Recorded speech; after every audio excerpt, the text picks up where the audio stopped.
Charlie Suarez, target si Manuel Navarrete at ang WBO Super Featherweight title nito. At Pedro Kid General Taduran, ididepensa ang kanyang IBF minimum weight title sa unang pagkakataon kontra kay Jian Xingqiu ng China. Yan ang ihatid balita ko sa inyo mga kapaksing fans. Pero balang lahat, habang pinapanood nyo ang video ito, ay inaanyahan ko kayo na mag-subscribe, hit the like and bell button for notification.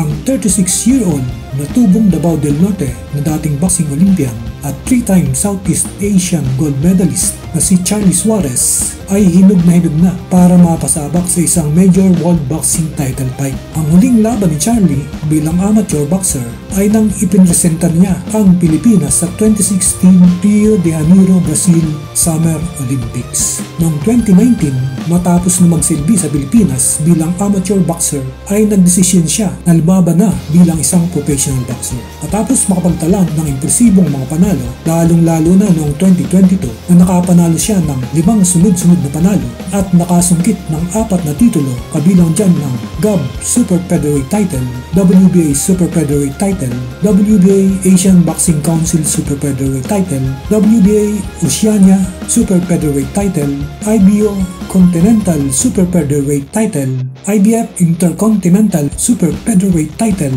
at WBO International Super Featherweight title. Dahil halos nasa huling bahagi na ng kanyang boxing career, ay ninanais nito na mapalaban na sa isang major title bout. Noong July 1, 2023 ay pumirma si Suarez kasama si Governor Chavit Singson ng kontrata sa top rank para mapalakas ang tsansya niya na mapasabak na sa major title fight. Ang huling laban ni Charlie ay noong September 20, 2024 kontra kay Jorge Castañeda na kung saan ay pinabagsak niya ito sa 3rd round at nasungkit ang WBO International Super Featherweight title. Si Andres Cortez sana ang nakatakdang mga kalaban ni Charlie para sa isang title eliminator, subalit nagka-injury ito kaya pinagdan siya ni Castañeda. Sa panalong ito ay umangat ang ranking ni Suarez. Sa ngayon, siya ngayon ang nangunguna sa WBO Super Featherweight Rankings. Matapos ang panalo ni Suarez kay Castañeda ay tinanong siya ng top executive ng top rank under Bob Arum na si Carl Moretti kung sino ang gusto niyang susunod na makalaban.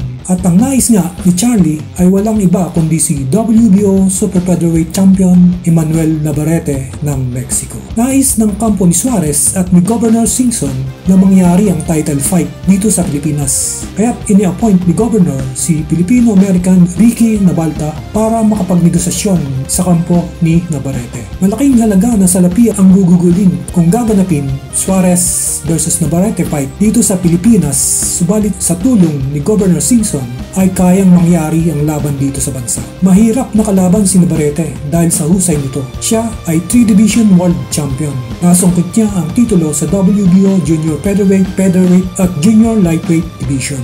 Siya rin ang nangunguna sa Super Featherweight sa listahan ng ESPN at BoxRec. Maaaring ang dahilan ng pagpili ni Suarez at kampo nito kay Navarrete ay nang makalaban niya ang Filipino boxer na si Gio Santissima na kung saan bagamat natalo niya si Gio ay mukhang mahina at mabagal ito sa naturang laban. Bukod sa roon, sa huling laban ni Navarrete kontra kay Denis Berichic para sa WBO Lightweight title ay natalo ito via split decision. Sa kasalukuyan, si Charles Suarez ay may boxing record na 18 wins, walang talo at 10 dito ang knockout. Samantalang si Manuel Navarrete naman ay may 38 panalo, 2 talo at 1 tabla. 31 dito ang knockout. Kung papalarin na matuloy ang laban ay maaaring maganap ito sa Mall of Asia o sa Philippine Arena sa dating na Disyembre. Samantala, sa kabilang banda naman, mapapalaban ang isa sa 2 kampiyon ng Pilipinas sa darating na Nobyembre 23, 2024. Ang kasalukuyang minimum weight